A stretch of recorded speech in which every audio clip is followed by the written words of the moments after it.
лекциянын темасы Кыргызстандык жоокерлердин Улуу Ата Мекендик согуштагы эрдиктери, тылдагы күжүрмөн эмгек.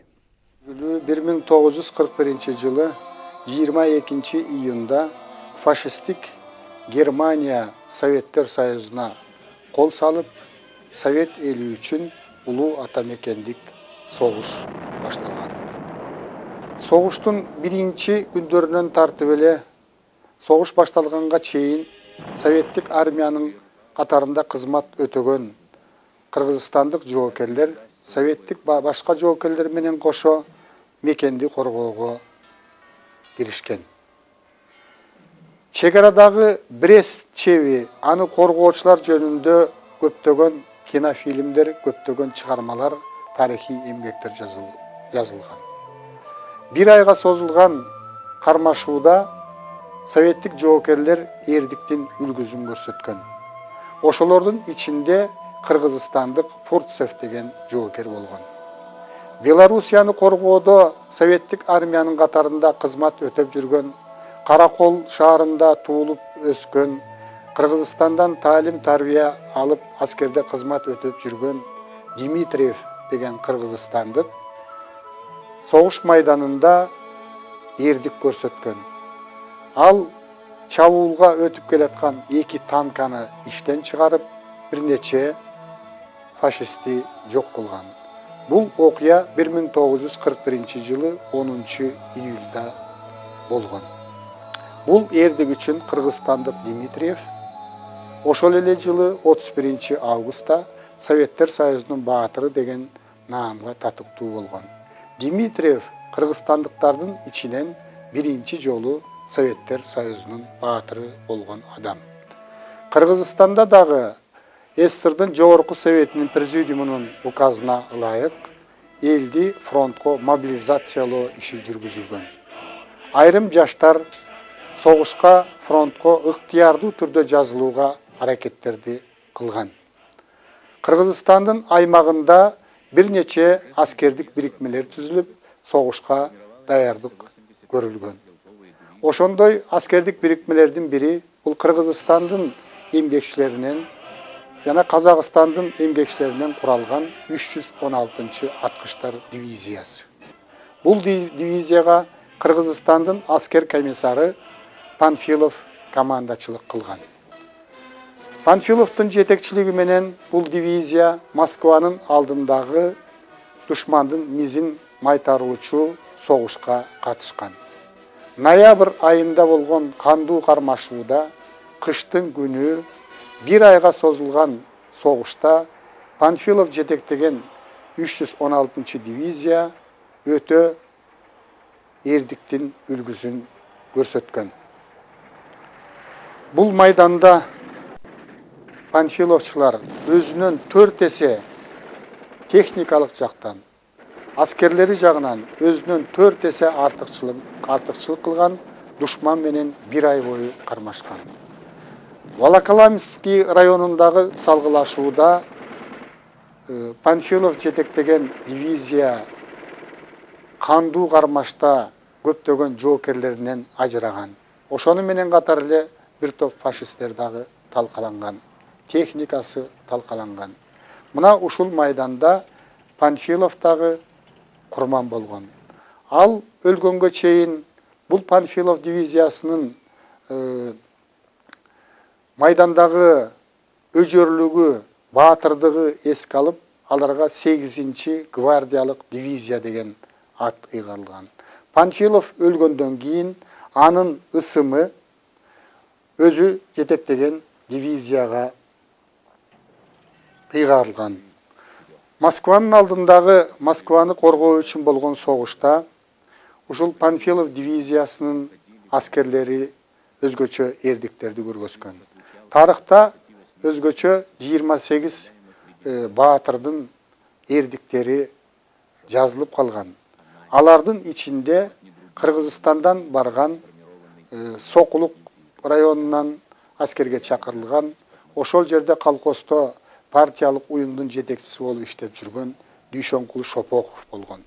Дүйшөнкул Шопоков ошол майданда оор жарадар болуп, колдоруна гранаталарды, жарылуучу заттарды алып, белине бир нече гранатаны байланып, чабуулга өтүп келаткан танкага бетме-бет чыккан. Танканын алдына жыгылып, ал танканы жардырган. Ушул эрдик үчүн Кыргызстардан биринчи болуп Дүйшөнкул Шопоков Советтер Союзунун баатыры болгон.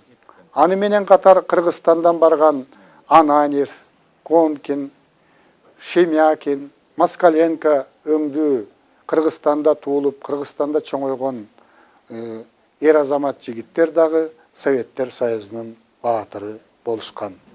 1942 жылы 6 августта Дон дарыясынан өтүүдө Кыргызстандан Талаш жергесинен барган Чолпонбай Төлөбердиев өзүнүн өлбөс өчпөс эрдигин жасаган. Ал душмандын дзоту орнотулган бийиктикке Дон дарыясы аркылуу сүзүп барып, өзү жарадар болгон мезгилде дзотту өзүнүн денеси менен жапкан. Бул эрдик үчүн Чолпонбай Төлөбердиевке 1943 жылы 4 февралда Советтер Союзунун баатыры деген нам берилген. Сталинград үчүн болгон салгылаш дүйнөлүк экинчи согуштагы өтө чоң салгылашуулардын бири. Бул шаарда ар бир көчө үчүн, ар бир квартал үчүн согуш болгонун билебиз. Ушул салгылашууда Сталинград шаарын коргоодо Кыргызстандан барган Дайыр Асанов эрдик көрсөтүп, эрдик үчүн 1943 жылы 26 октябрда Советтер Союзунун баатыры болгон. Кыргызстандан барган жоокерлер бардык фронт боюнча согуштарга, салгылашууларга катышкан. Мисалы, Закавказье үчүн болгон салгылашууда ротанын политругу Кубат Жуматаев эрдик көрсөткөн. Ал эрдик үчүн Кызыл Жылдыз ордени менен сыйланган.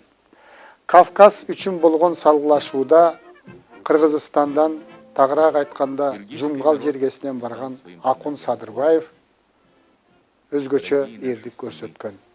Ал душман тараптан ыргытылган гранаталарды тозуп алып, кайра душмандын өзүн көздөй ыргыткан.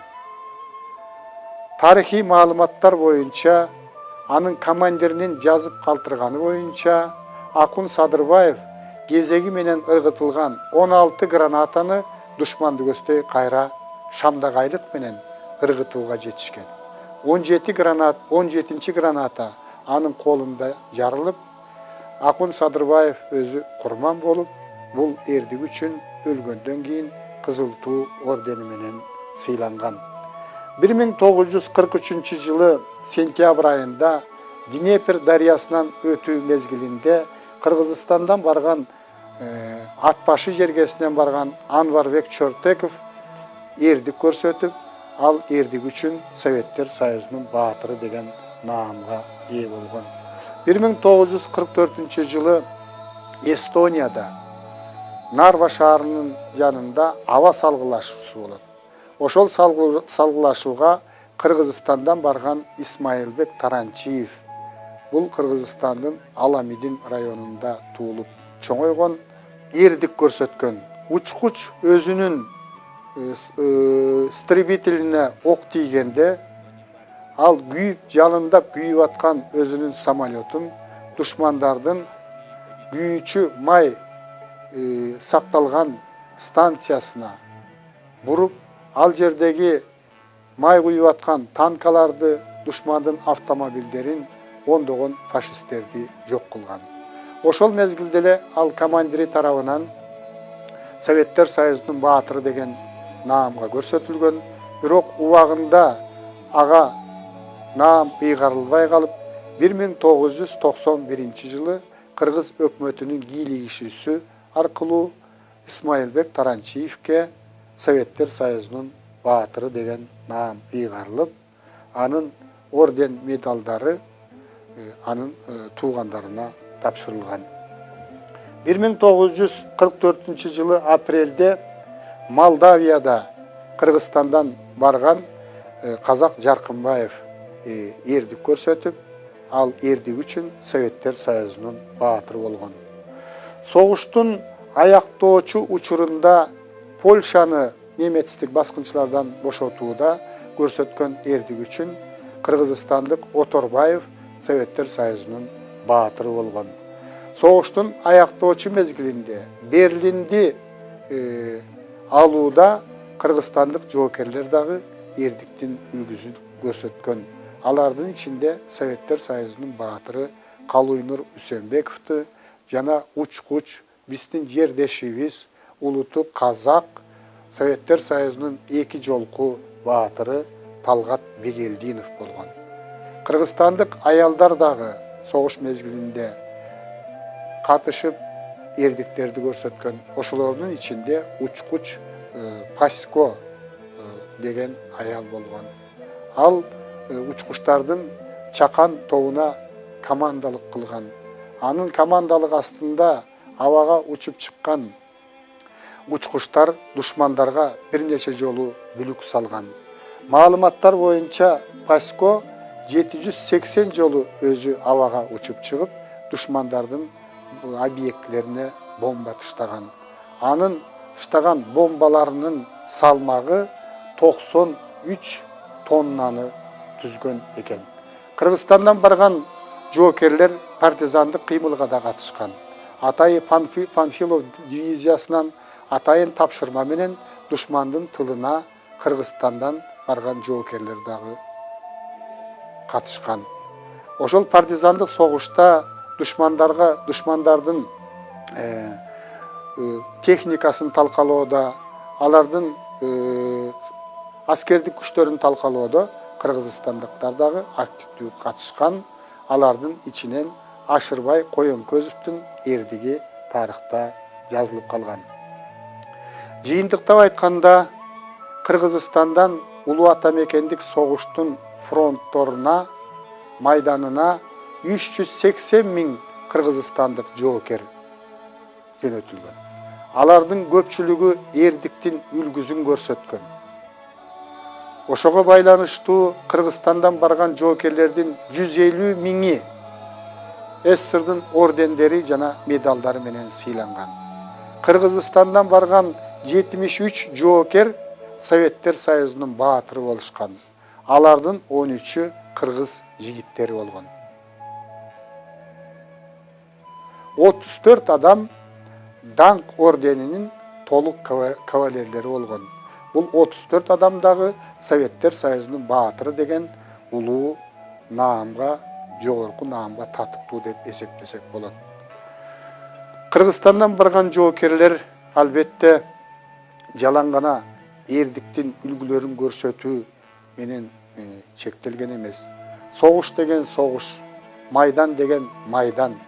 Мында мекен үчүн Кыргызстандан барган 10 000 деген адамдар курман болгон.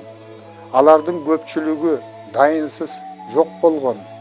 Азыр Кыргызстандагы ар бир айылда, бүгүнкү күндө дагы ар бир үй бүлөдөн согушка аттанып келбей калган адамдар жөнүндө айтылып жүрөт.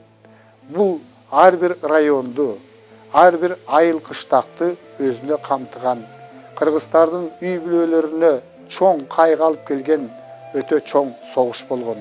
Бирок бул улуу согушта кыргызстандыктар дагы мекен үчүн душман менен каршы кармашуунун чоң үлгүлөрүн көрсөткөн. Бул кыргыз эл үчүн дагы чоң сыймык катарында эсептелет.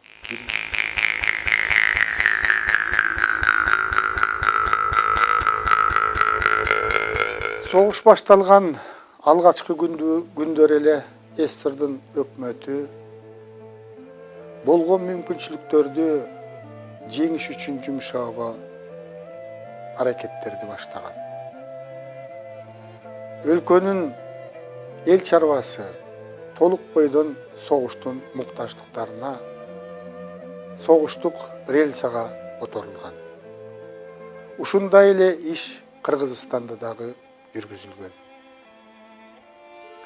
Өзгөчө душман каптап келген мезгилде СССРдын батыш райондорунан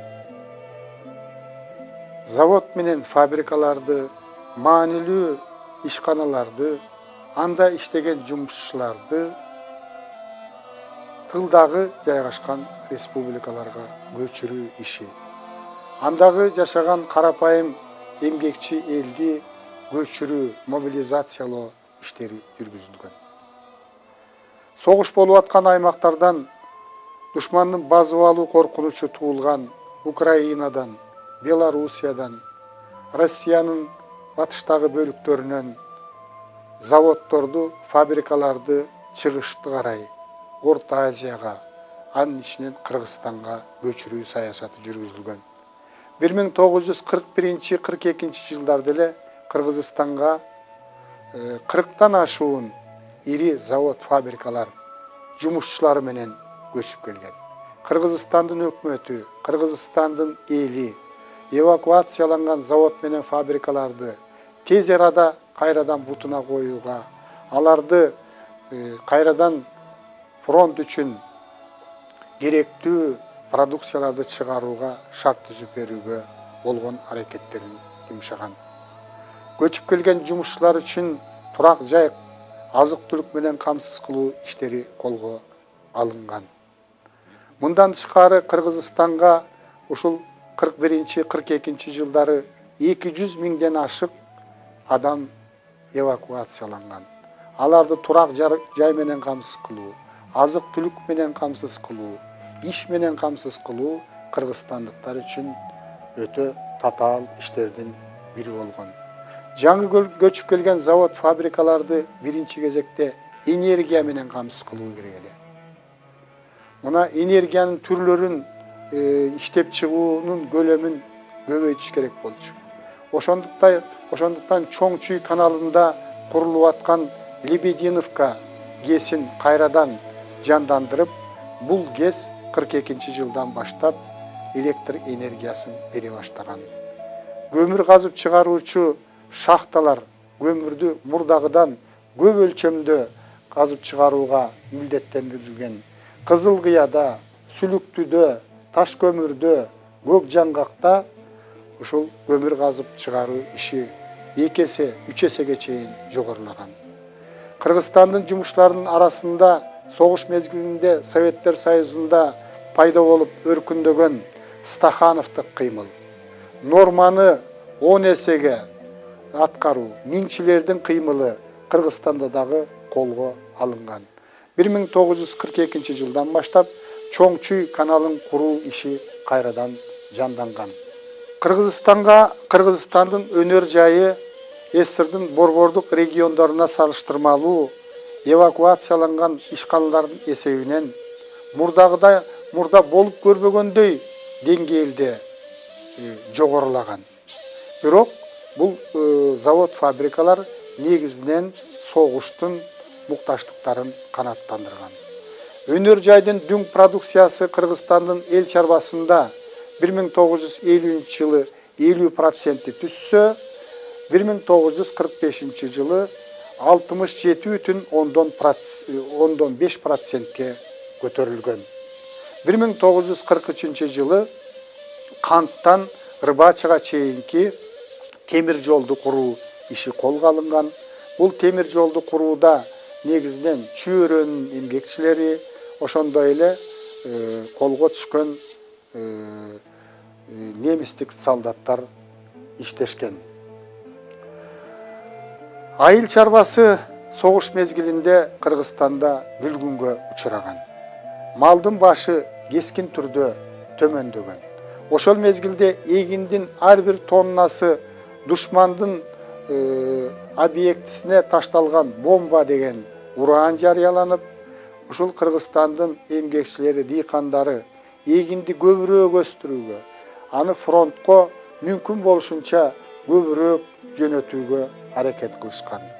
Ошол мезгилде негизинен Кыргызстандагы эркектердин 50% айыл чарбасында эмгектенген эр азаматтардын 50% фронтко жөнөтүлүп, эркектердин саны айыл чарбасында эмгектенген эркектердин саны кескин түрдө кыскарган. Айыл чарбасындагы негизги түйшүктүн баары ушул аксакалдарга, байбичелерге, аялдарга жана өспүрүм балдарга жүктөлгөн. Бул боюнча бир топ көркөм чыгармалар бар. Чыңгыз Айтматовдун Саманчынын жолу, Жамила, эрте жастагы турналар деген чыгармаларында согуш мезгилиндеги айыл турмушу таасын чагылдырылган. Айыл эмгекчилери дагы эмгектенүүнүн үлгүлөрүн көрсөткөн, болгон мүмкүнчүлүктөрүн жумшаган кызылчачылардын ичинен биз жогоруда айткан Дүйшөнкул Шопоковдун жубайы Керимбүй Шопокова кызылча өстүрүү боюнча рекорд койгон. Бул эмгеги үчүн Керимбүй Шопокова социалисттик эмгектин баатыры деген наамга татыктуу болгон. Пахта өстүрүү боюнча Сузак районунан чыккан Исмаилова дагы рекорд койгон. Кызылча өстүрүүдө Зуракан Кайназарова, Татина Дегенбаева, пахта өстүрүү боюнча Өлмөсхан Атабеков, Хайтакун Таширов бул эмгектин өндүрүмдүүлүгүн көтөрүү боюнча, өздөрү өстүрүп аткан өсүмдүктөрдүн түшүмдүүлүгүн жогорулатуу боюнча болуп көрбөгөндөй ийгиликтерге жеткен. Бирок жалпысынан алганда согуш мезгилинде Кыргызстандын айыл чарбасы төмөндөөнүн гана үстүндө болгон. Кыргызстандын айыл чарба өндүрүшү 45-жылы 41-жылга салыштырмалуу 76%ке төмөндөп кеткен. Кыргызстандын эли шаар жериндеги, айыл жериндеги эл согуш мезгилинде канчалык кыйналып атса дагы фронтко жардам берүүгө аракет кылышкан. Өздөрүнүн жеке акчаларын, өздөрүнүн жеке малын, өздөрүнүн буюмдарын, баалуу буюмдарын ошол фронтко жөнөтүүгө аракет кылышкан. Мамлекеттик зайымдарды сатып алып турушкан. Элдин ушул демилгесин колдоо үчүн мамлекеттик банкта атайын номер 14 эсеп ачылып, элден чогулган байлыктардын баардыгы тең акчага айландырылып, ошол фронттун мукташтыктары үчүн жөнөтүлүп турган. Кыргызстандыктар баардыгы болуп фронттогуларга 195 вагон азык түлүктөрдү жөнөткөн. Ошолордун 100 вагону ушул блокадада турган Ленинграддын эмгекчилери үчүн арналып жөнөтүлгөн. 550 000 жылуу кийимди Кыргызстандын эмгекчилери, өзгөчө кыз келиндер даярдашып, фронттогу жоокерлери үчүн жөнөткөн. 58 000 жеке посылкалар фронттогу жоокерлер үчүн ушу Кыргызстандын эмгекчилери тарабынан жөнөтүлгөн. Кыргызстандын эмгекчилери чогулткан каражат 93 танкты жасаганга, же болбосо 186 согуштук самолетту жасаганга жеткидей каражат чогулган. Советтик Кыргызстан деген танк колоннасы, ушу Кыргызстандын эмгекчилеринин акчасына курулган танк колоннасы 1942 жылдан баштап фронтто аракеттене баштаган. Душмандардан бошотулган региондорго мал жөнөтүү боюнча дагы кыргызстандыктар өздөрүндө малдын саны кескин түрдө төмөндөп атат. Бирок ошого карабастан 130 000 баш жылкы, уй, кой эчкилерди ушул фронтто душмандардан бошотулган региондордун айыл чарбасын көтөрүү үчүн Кыргызстандын эмгекчилери